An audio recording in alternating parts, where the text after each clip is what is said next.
뭔지 아시나요? 네, 한번 읽어보실까요? 시작.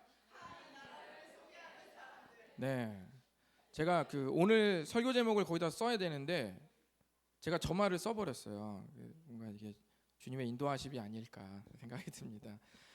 원래 저희 주제는 하나님 나라를 소개하는 사람들입니다. 그리고 제가 원래 정했던 주제는 뭐냐면, 주보 보신 분들은 아시겠지만 나는 왜 전하지 않기로 했는가라는 제목입니다.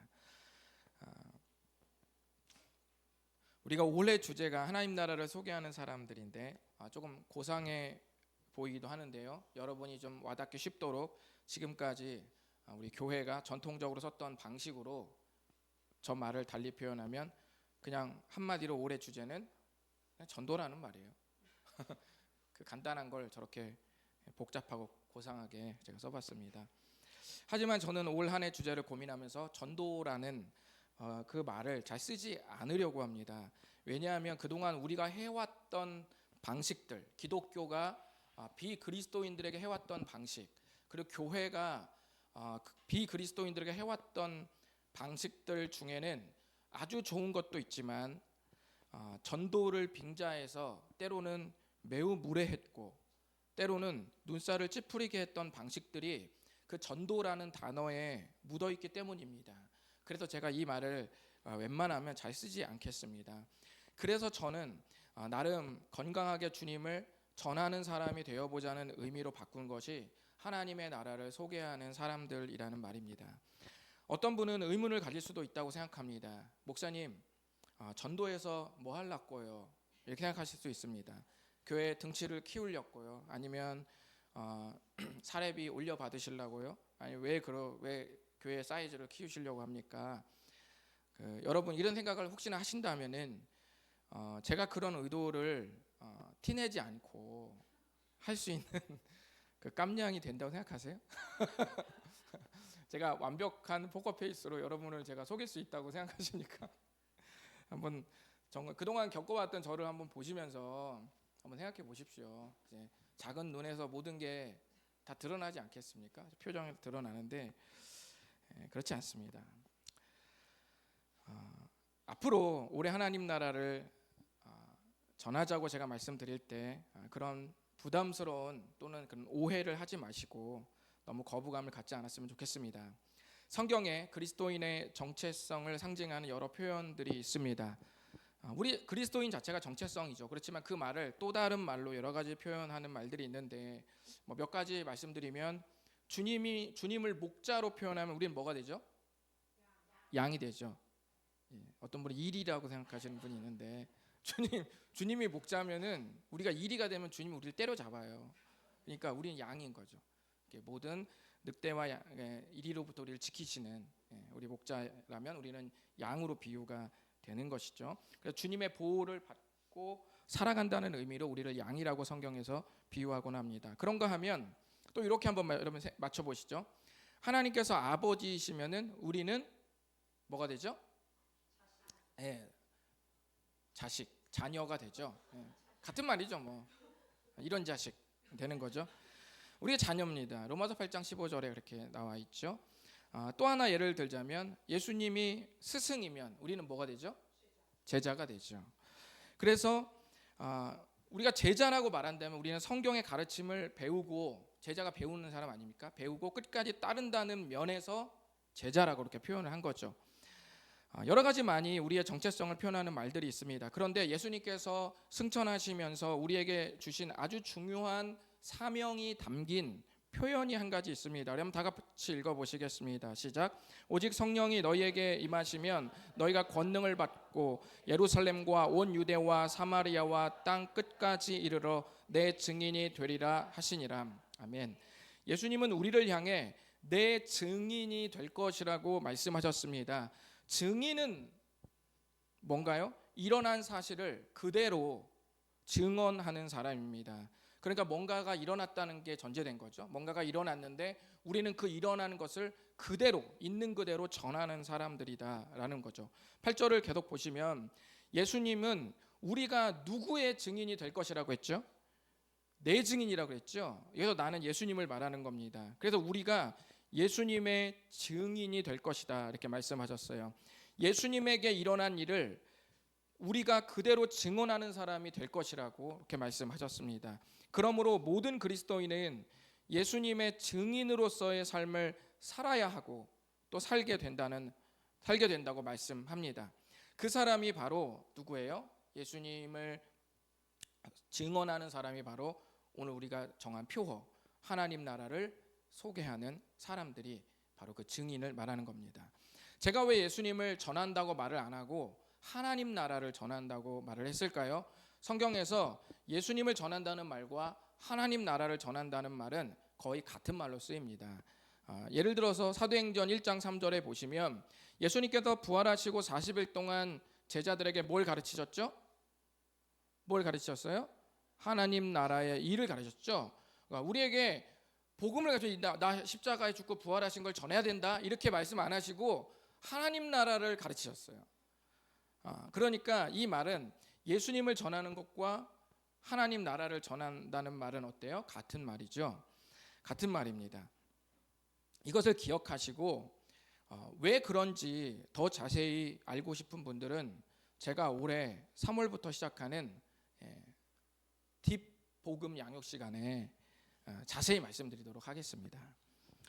그래서 오늘은 한 해 주제를 나누는 말씀으로 새해 첫 말씀을 좀 대신하려고 합니다. 아무쪼록 오늘 말씀을 통해 내가 조금이라도 비그리스도인들을 대상으로 예수님을 전하고 하나님 나라를 전해보는 결단이 올 한 해 있으시기를 바라겠습니다.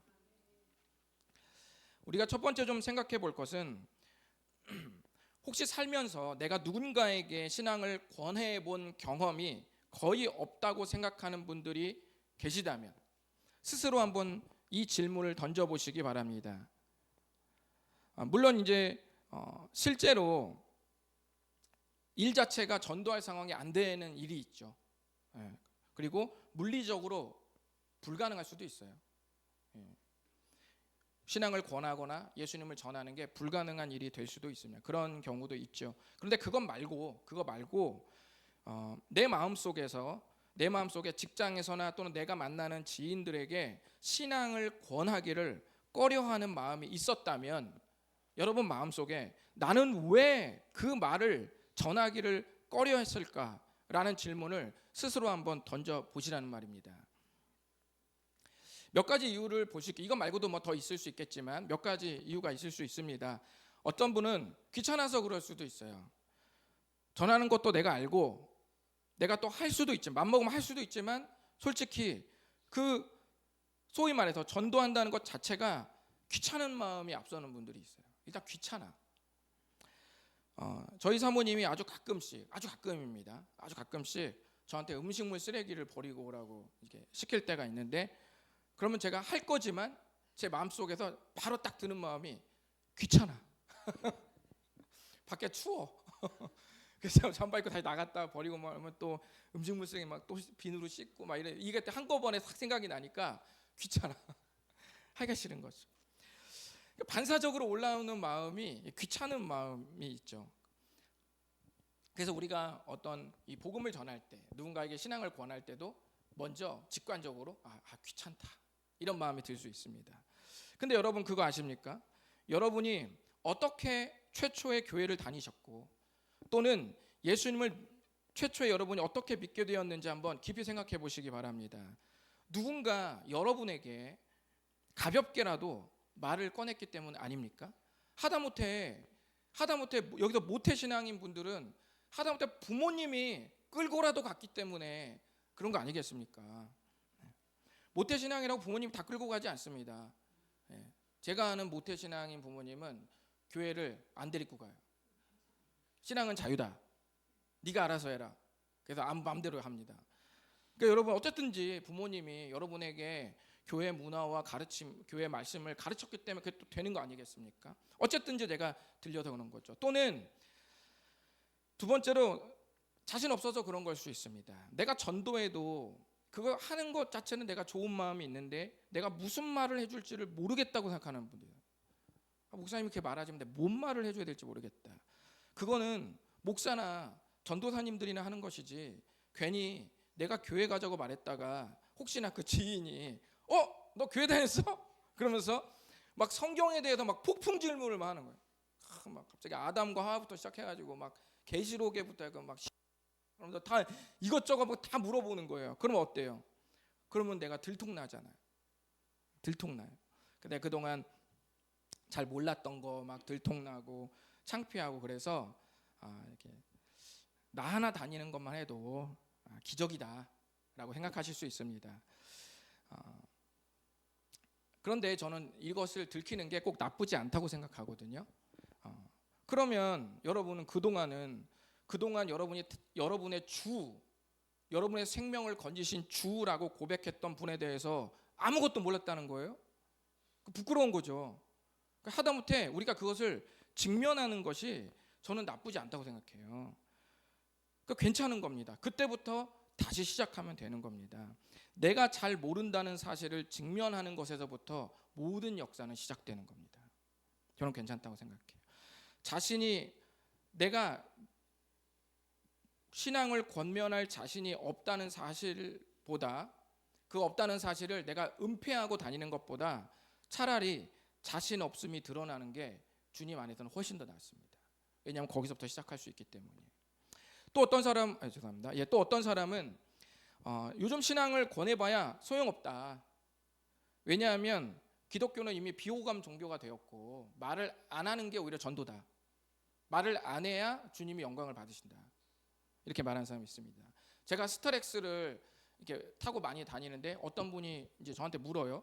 근데 목사님 그 스타렉스에는 교회 그게 없네요. 이름이. 그래서 제가 없는 게 더 하나님께 영광을 돌리는 겁니다. 제가 이렇게 말을 했어요. 이유는 자세히 말하지 않았습니다. 왜 그런지는 자세히 말씀 안 했지만 없는 게 주님께 도움이 될 수도 있습니다. 이렇게 말했어요. 마치 그런 것처럼 내가 왜 어차피 안 믿기 때문에 내가 왜 그걸 전하냐는 거예요. 어차피 안 전하는 게 차라리 낫다. 그런데 성경은 우리에게 묻습니다. 어차피 안 믿을 거라고 생각하면서 안 전하는 분들에게 주님이 묻는 겁니다. 그걸 왜 네가 정해? 이렇게 말씀하시는 거예요. 그걸 왜 네가 정하냐? 우리가 하는 일은 뭡니까? 증인입니다. 증인은 있는 그대로 말하는 사람이지 그것을 결정하는 이는 누구예요? 법정에서 판사가 하는 거죠. 우리가 네가 왜 판사를 하려고 하느냐? 너는 증인으로 지금 출두한 사람이다. 이렇게 말씀하시는 것이죠. 또 어떤 분은 데리고 오면 신경 쓸 일이 너무 많아서 그럴 수 있다. 네 번째죠. 데리고 오면 신경 쓸 게 너무 많아서 못 데리고 오는 분들이 있습니다. 이런 분은 대체로 직분을 맡고 계신 분들이 그런 마음이 있어요. 그리고 특별히 누가 이런 마음을 제일 많이 먹냐면 전도사님들이 이런 마음을 제일 많이 먹습니다. 데리고 오면은 그때부터 내가 할 일이 너무 많은데 그 사람이 그 공간에 있는 것 자체가 엄청 신경 쓰이는 거예요. 그래서 교회를 오히려 오래 다니시고 직분을 맡고 계신 분들은 그 너무 힘든 거예요. 누군 가족이나 지인이 그 자리에 와 있다는 것 자체가 엄청 신경이 쓰여요. 그래서 불편해서 데리고 오지 않는 분들도 있습니다.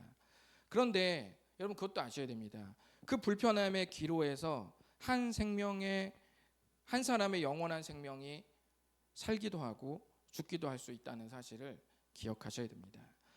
그리고 어떤 분은 이런 분도 있죠. 마지막 5번째로 전하고 나면 그때부터 잘해야 되니까 잘해야 된다. 완벽주의 성향이 있는 분들이 주로 이러시는데요. 내가 차라리 모르고 욕했으면 괜찮을지언정 내가 이제 정체를 밝히고 교회를 막 가자고 권한 이상은 그다음부터 어떻게 해야 돼요? 잘해야 되죠. 그러니까 엄청 부담이 되는 거예요. 그래서 이 꼼꼼한 사람들은 그 복음을 전하는 순간부터 그 이후까지 그림이 다 그려지는 거예요. 그러니까 누군가에게 복음을 전하거나 내가 그리스도인이라는 사실을 말하는 순간 이제부터 내 자유가 없어지는 것이죠. 진리가 너희를 자유케 한다고 했는데 복음이 너희를 옥죄게 하는 거예요. 나 그거 말하는 순간부터 너무 신경 쓰여. 이제 다 안 할 거야. 이렇게 하는 생각이 막 드는 거죠. 제가 카페에서 청년들과 대화하다 보면 이렇게 미리 말해놓는 경우가 있습니다. 카페에서 대화할 때는 나한테 부장님이라고 말해라. 이렇게 말을 합니다. 왜냐하면 대화하다가 청년들이 목사님 이렇게 말하다 보면은 한 두어 테이블이 순간적으로 저를 확 쳐다봐요. 그럼 저게 목사냐? 이렇게 그 느낌으로다가 저를 딱 쳐다보는데 그때부터 제가 말하기 시작하면은 두세 테이블이 귀가 막 이렇게 쫑긋쫑긋하면서 계속 들어요, 제 말을. 그러니까 그때부터 굉장히 부담스럽고 카페를 또 옮겨야 되나 이런 생각이 들죠. 그래서 제가 대화할 때, 야 나한테 대화할 때는 오늘 부장님이라 그래. 나 더 까불어야 되는데, 나 더 말 막 해야 되는데 지금 너네들 때문에 나 지금 고상해야 되잖아. 이렇게 좀 편하게 하자. 이렇게 할 때가 있습니다. 내가 교회 다닌다는 사실을 노출하는 순간, 또 그를 데려오는 순간부터 너무 그게 불편해지는 거죠. 너무 잘해야 된다는 강박이 나를 누르니까 전하고 싶지 않을 수 있습니다. 그런데 생각보다 그렇게 여러분이 잘 안 해도 돼요. 그 강박입니다. 사람들은 의외로 여러분에게 큰 관심이 없습니다. 그래서 잘 안 해도 돼요. 그냥 잘해야 되는 강박보다 이중적으로 살아가는 게 더 힘듭니다. 내가 교회에서 신앙생활을 엄청 열심히 하는데 내가 전하기는 게 귀찮거나 좀 전하는 게 꺼려져서 아예 말을 안 하고 다니는 게 주님 앞에서 더 불편하다는 거예요. 그게 불편해요. 둘 중에 하나를 우리 선택해야 되는데 기왕이면 거룩한 불편함을 선택할 수 있기를 바라겠습니다. 이 외에도 여러 가지 이유로 혹시나 또는 이런 제가 지금까지 나열한 부담들 때문에 누군가에게 우리 공동체를 소개시켜주고 또는 예수님을 전하는 것을 미루거나 또는 포기한다면 이는 너무 안타까운 일이 아닐 수 없습니다. 성경은 이런 마음을 품은 사람들을 향해 뭐라고 할까요? 지금부터 한번 본문 말씀을 좀 보시겠습니다. 고린도전서는 우리가 방금 말한 저런 5가지 이유로 인해서 잘 전하기를 꺼려하거나 주저하는 분들을 향해서 어떻게 말했는지 우리 한번 들여다보겠습니다. 고린도전서는 사도 바울이 고린도 교회에 보낸 편지입니다. 고린도는 지역 이름이에요. 그래서 고린도전서는 사도 바울이 고린도 교회에게 보낸 첫 번째 편지다라는 뜻입니다. 고린도 교회는 문제가 많은 교회였습니다. 몇 가지 예를 들면 엄청난 분열. 저희 교회도 분열이 있죠. 저를 지지하는 사람과 전도사님을 지지하는 사람과 거기까지 하겠습니다. 분열, 그다음에 무분별한 은사. 너무 환상과 신비의 은사가 많아요. 근데 그런 것들이 너무 무질서하게 쓰여지는 것에 대한 무분별한 은사, 그 다음에 성적인 문제 등등 일일이 나열할 수 없을 만큼 아주 많았습니다. 하나님은 고린도 전서를 통해 이런 문제가 생긴 이유를 다음과 같이 말씀하셨습니다. 이 말씀 하기 전에 보고 계세요. 뭐라고 말씀하시냐면 비본질적인 것에 대한 과도한 관심 때문에 우리가 주저하게 됐다 이렇게 말을 합니다. 비본질적인 것에 대한 과도한 관심. 우리 한번 따라해 보실까요? 비본질적인 것에 대한 과도한 관심.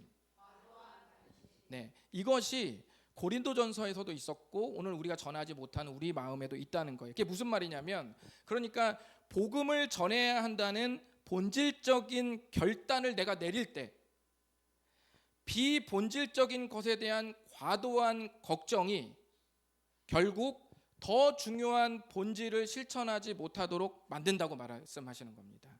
이해되시죠?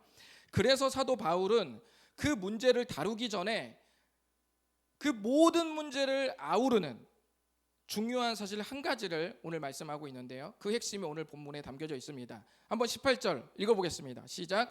십자가의 도가 멸망하는 자들에게는 미련한 것이요 구원을 받는 우리에게는 하나님의 능력이람. 아멘. 여러분, 능력의 반대는 뭘까요? 써져 있는데 모르세요? 네. 너무 가벼워서 말씀 안 하시는 거죠? 능력의 반대는 부족입니다. 또는 약함이죠. 능력 없음이죠. 그러면 지혜의 반대말은 뭘까요? 지혜 없음 또는 미련함이죠. 자, 그러면 성경에서 미련하다는 뜻은 뭐냐면 어리석다는 뜻이에요. 고린도전서에도 미련하다라는 말은 어리석다라는 의미예요. 자, 그러면은 여러분 원래 고린도전서 1장 18절은 다음과 같이 쓰여져야 좀 더 맞습니다. 제가 한번 볼게요. 이렇게 쓰여져죠. 아까랑 뭐가 다른지 아세요? 미련한 게 빠졌죠? 여기는 미련하다고 돼 있죠.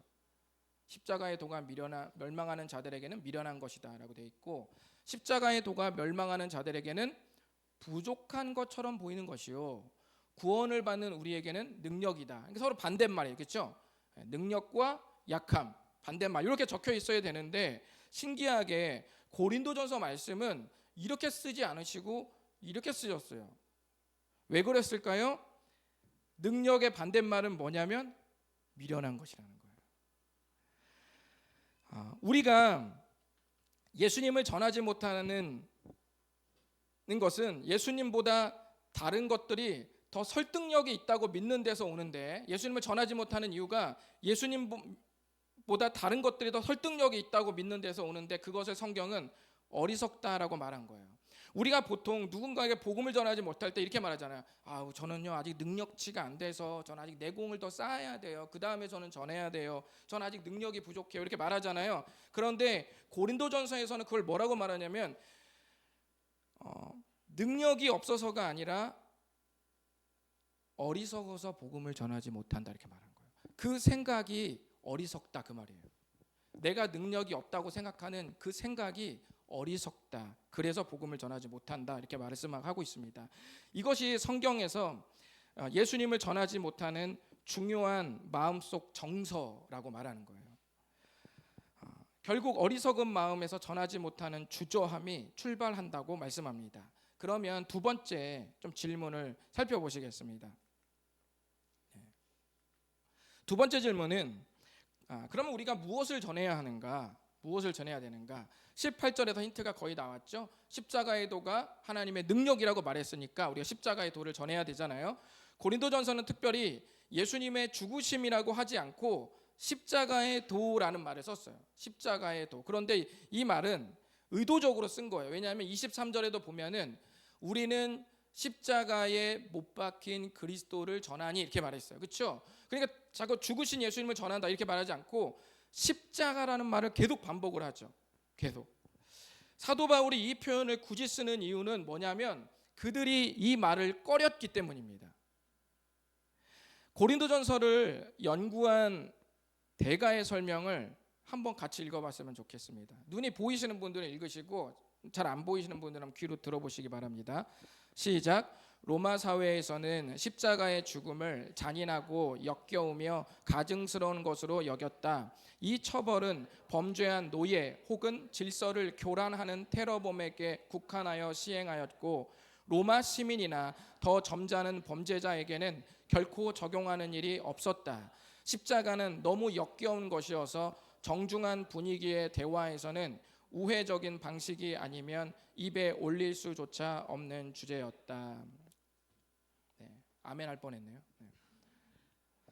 제가 예전에 설교하다가 어떤 용어를 썼는데 그게 좀 몇 분에게 되게 거슬렸나 봐요. 제가 잘 기억이 안 나는데 뭐 어느 정도 수위였냐면 지랄 이런 수위였어요. 이런 말을 제가 썼나 봐요. 물론 여러분에게 쓴 게 아니고 다른 것을 설명하다가 지랄이라는 이런 유의 수위의 말을 제가 썼는데 그것이 몇 분에게 거슬렸던 것 같아요. 근데 그 당시에 어떤 말이 거슬리냐? 십자가라는 말이 거슬리는 거예요. 그래 오죽하면 정중한 분위기, 뭔가 거룩하고 고상한 걸 전해야 되는 그 순간에 십자가라는 말을 쓴다는 것은 너무 경박스러워요. 음식으로 말하면 음식물 쓰레기를 입에 넣는 것과 같은 역겨운 단어 같은 것들이었어요. 그래서 그 말을 쓰기를 굉장히 꺼려하는 거예요. 그래서 사도행전이나 다른 말씀을 보면 부활하신 그리스도를 전했다 이런 말이 많이 있거든요. 아주 많은데 고린도전서 1장에서는 유독 십자가라는 말을 계속 반복해요. 그것이 왜 그러냐면 여러분 이유를 알아야 돼요. 왜냐하면 십자가가 제일 중요하고 부활은 안 중요하다 이런 말이 아니고 십자가가 더 중요하고 부활은 덜 중요하다 이런 말도 아니에요. 두 개의 경중을 나누는 게 아니라 왜 그걸 강조하냐면 그 말이 설득력이 없고 사람들에게 역겹게 들릴 수 있기 때문에 그걸 전하는 사람이 그거를 말하기를 꺼려하는 거예요. 그래서 전하지 않고 닫았기 때문에 지금 사도 바울이 닫았던 걸 다시 열라고 지금 말을 하는 겁니다.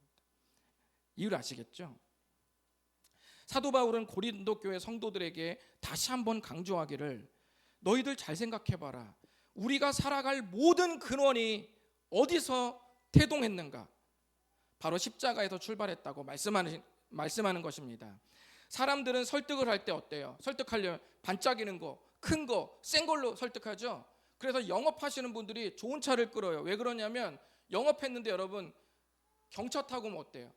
아유 뭐 저거 가입해봐야 뭐 그냥 그만고만 하겠지. 한데 좋은 차 타고 다니면 내가 뭔가 저 사람과 함께하면 뭔가 같이 뭔가 되려나 보다, 이렇게 해서 영업을 하는 사람들은 일부러 좋은 차를 뽑는데요. 누가 저한테 말씀해 주시더라고요. 왜냐면 고객을 만날 때 그 느낌을, 좋은 느낌을 주게 하려고 그런다고 말씀을 하더라고요.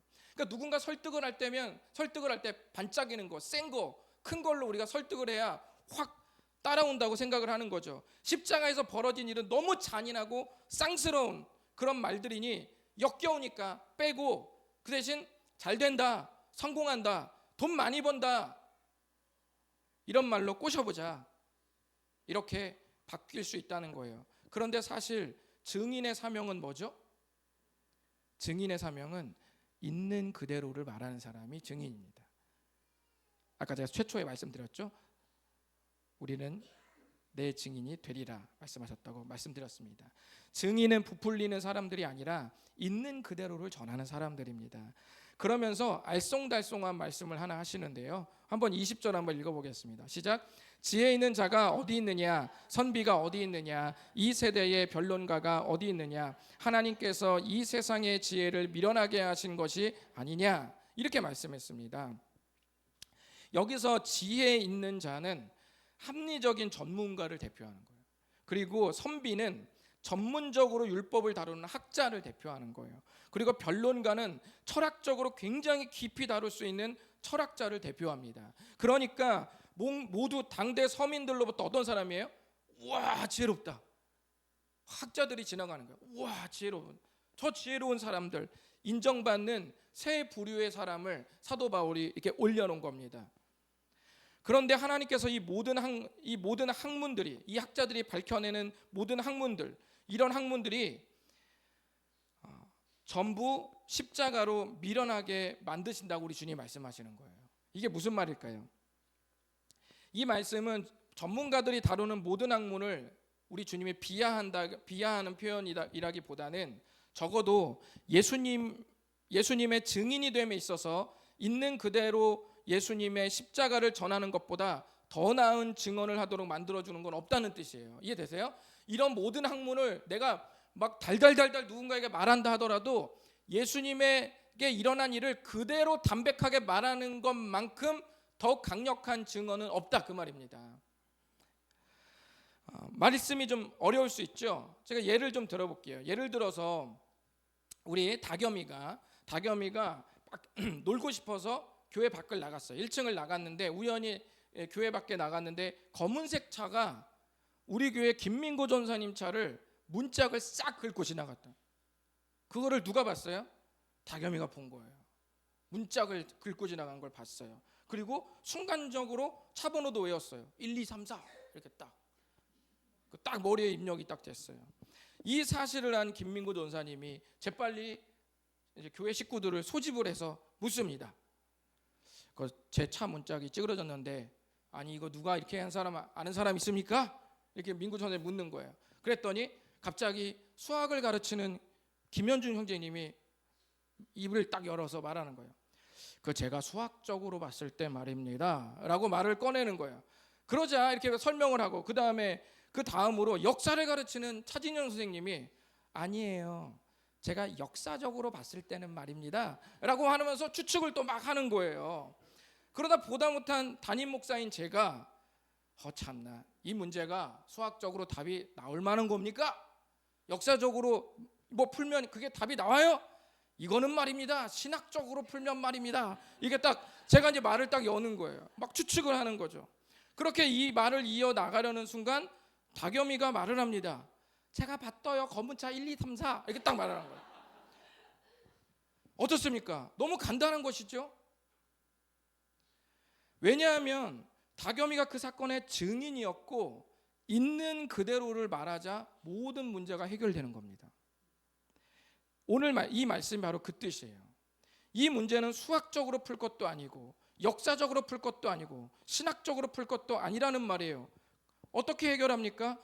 증인이 있는 그대로를 말할 때 모든 문제가 해결된다는 뜻입니다. 변론과 지혜 있는 자, 선비들, 당대에 지혜롭다고 말하는 수많은 사람들이 엄청난 전문적인 학문 지식과 정보를 섞어가지고 기가 막히게 말을 해도 뭐보다 못하다, 증인이 있는 그대로를 말하는 것보다 그것을 넘어설 수는 없다. 그거를 지금 말씀하고 있는 겁니다. 그러면서 이 말씀을 하시는데요, 우리 선포하는 마음으로 22, 23, 24절 한번 읽어보겠습니다. 시작. 유대인은 표적을 구하고 헬라인은 지혜를 찾으나 우리는 십자가에 못 박힌 그리스도를 전하니 유대인에게는 거리끼는 것이요 이방인에게는 미련한 것이로되 오직 부르심을 받은 자들에게는 유대인이나 헬라인이나 그리스도는 하나님의 능력이요 하나님의 지혜니라. 아멘. 22절에 보시면 유대인들은 표적을 구하고 헬라인은 지혜를 찾는다고 이렇게 말했습니다. 이 말 무슨 뜻일까요? 여러분, 표적은 또 다른 말로 하면 기적을 말하는 거예요. 기적. 여러분 생각하는 기적, 그거 맞습니다.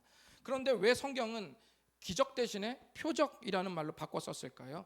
표적은 뭐냐면, 기적은 기적인데 뭔가 메시지를 가리키는 기적을 표적이라고 말합니다. 이해되시죠? 기적인데 그 자체로서 의미가 끝나는 게 아니라 이 기적을 통해서 뭔가를 가르쳐 주려고 하는 기적, 그것을 성경에서는 표적이라고 말합니다. 그래서 영어 성경에서는 이 기적을 기적이라고 번역하지 않고 사인이라고 번역합니다. 표시가 된다는 것이죠.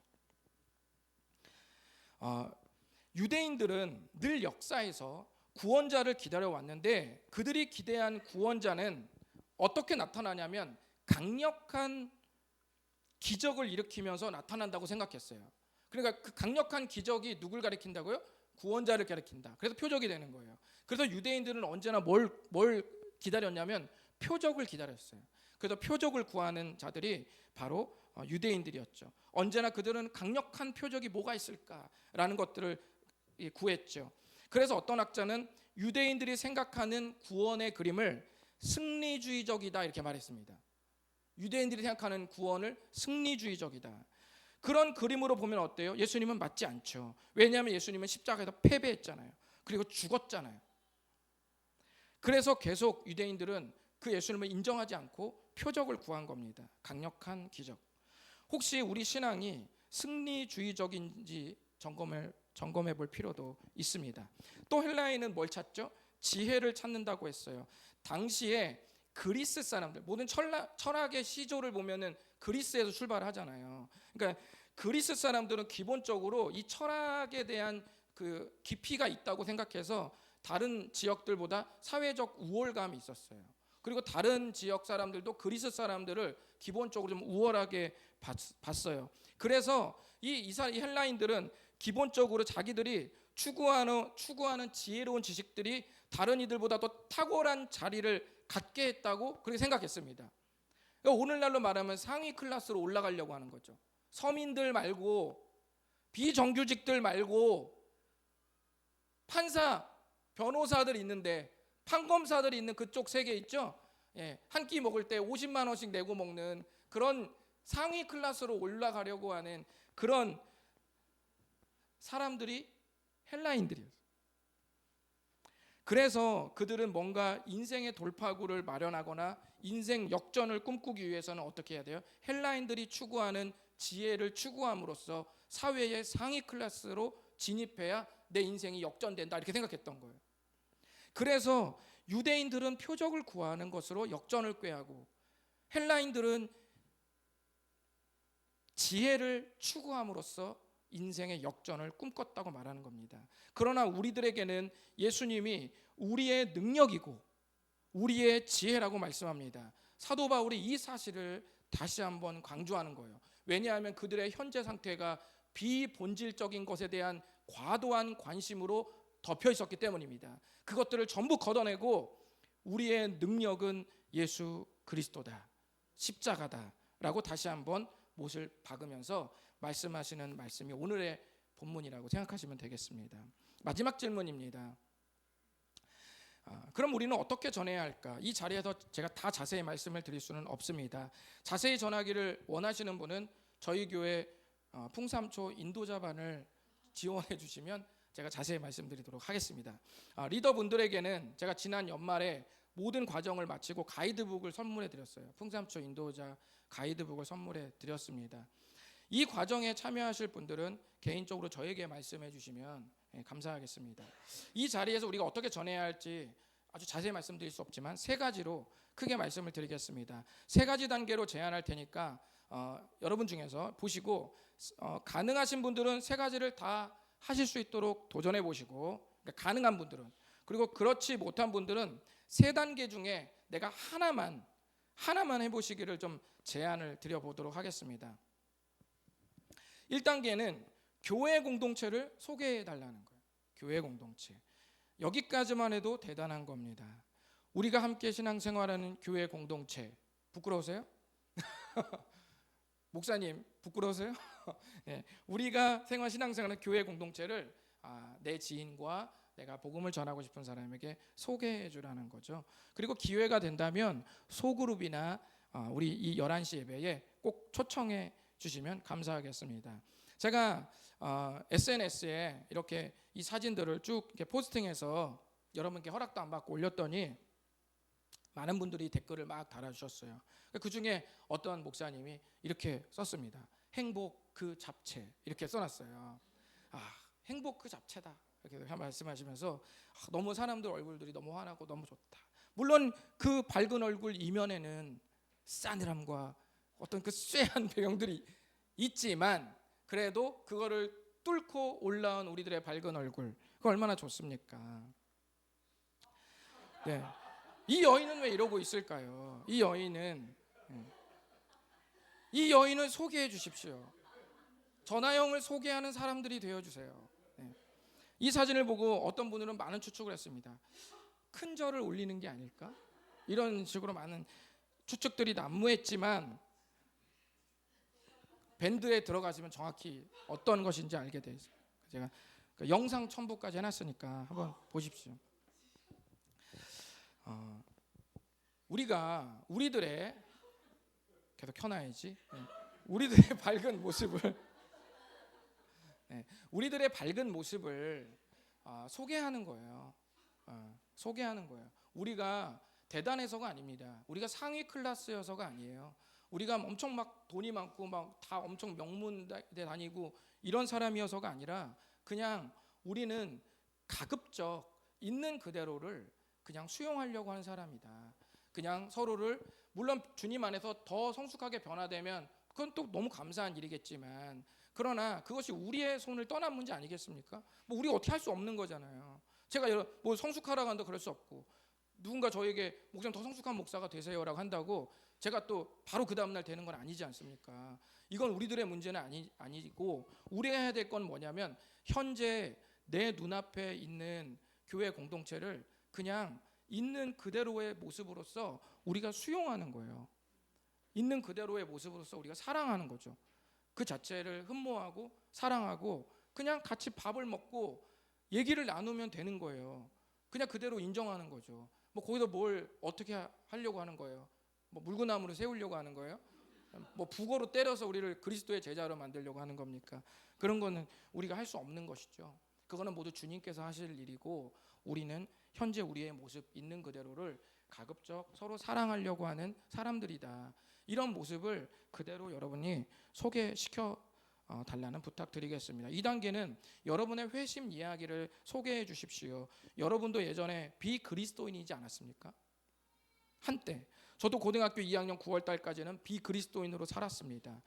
예수님께서 어떻게 여러분께 찾아오셨고 어떻게 믿게 되었는지 그 이유를, 그 이야기를 전해 주십시오. 그리고 언젠가 여러분이 예수님을 믿었던 이야기는 누군가 예수님을 믿게 된 이야기의 다리가 될 것입니다. 그리고 3단계는 제일 어려운 거죠. 비그리스도인들이 들어야 할 예수님의 이야기를 소개해 달라는 겁니다. 예수님이 우리를 위해서 무엇을 해주셨는지를 말씀해 주시고, 그 이야기가 바로 그 사람의 개인적인 이야기가 될 수 있도록 이야기해 주면 됩니다. 객관적인 2000년 전에 일어났던 객관적인 예수님의 이야기가 오늘날 나에게 받아들여져서 주관적인 나만의 이야기로 받아들여질 수 있도록 여러분이 만약에 원하신다면 훈련하셔서 그렇게 전해 주십사 부탁을 드립니다. 모두가 3단계까지 다 하지 않아도 됩니다. 1단계에서 끝나도 됩니다. 2단계에서 끝나도 됩니다. 또는 1, 2, 3을 다 못했다 할지라도 최소한 노력하는 과정만 보시더라 한다면 그것도 괜찮습니다. 어쨌든 우리가 여기에 마음을 가지고 좀 시도해 보시면 좋을 것 같습니다. 우리가 이사할 때 얼마나 많은 일을 감당해야 합니까? 우리 성도님 중에도 뭐 이사해야 될 가족이 조만간 있으시지만 저도 어릴 적에 이사를 많이 다녔습니다. 그래서 제 어릴 적 어떤 기억은 내가 신창동에 살 때 있었던 기억인지, 미아동에서 살 때 있었던 기억인지, 성남에서 살 때 있었던 기억인지, 수유동에서 살 때 기억인지 헷갈릴 때가 너무 많아요.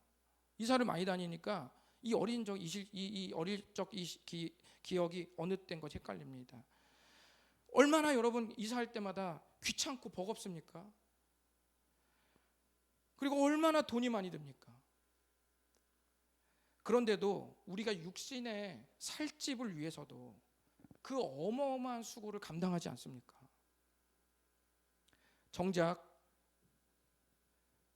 그럼에도 불구하고 정작 우리 영혼을 위한 것, 그리고 누군가의 영혼을 위한 평생의 처소를 바꿔주는 일, 소속을 바꿔주는 이 일, 영혼을 이사시키는 이 일에 우리가 시간과 물질과 마음을 들이는 삶은 얼마나 아름다울 수밖에 없지 않겠습니까?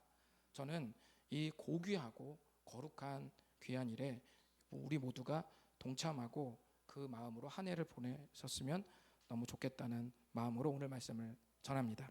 기도하겠습니다. 네, 우리 잠시 좀 기도하겠습니다. 한 1분 정도만 기도하실 때 주님, 제가 아직은 좀 부족합니다. 또는 어떤 분은 주님, 제가 오늘 연수가 꽤 많이 됐습니다. 이제 준비됐습니다. 뭐 각가지 여러분이 말씀을 들으시고 여러분의 상태를 여러분이 보셨을 때 다 느낌이 오실 텐데요. 1단계 또는 2단계 또는 3단계까지 제가 한번 해보겠습니다. 한번 작정해 보시고 또 그것도 만약에 좀 어렵다고 한다면 주님, 제가 1단계라도 아니면 그냥 노력하는 그런 마음이라도 생길 수 있도록 주님 도와주십시오. 올 한 해 우리 모두가 하나님 나라를 소개하는 사람들이 되기를 원합니다. 주님 도와주시옵소서. 다 같이 기도하고 주 앞에 헌신하겠습니다.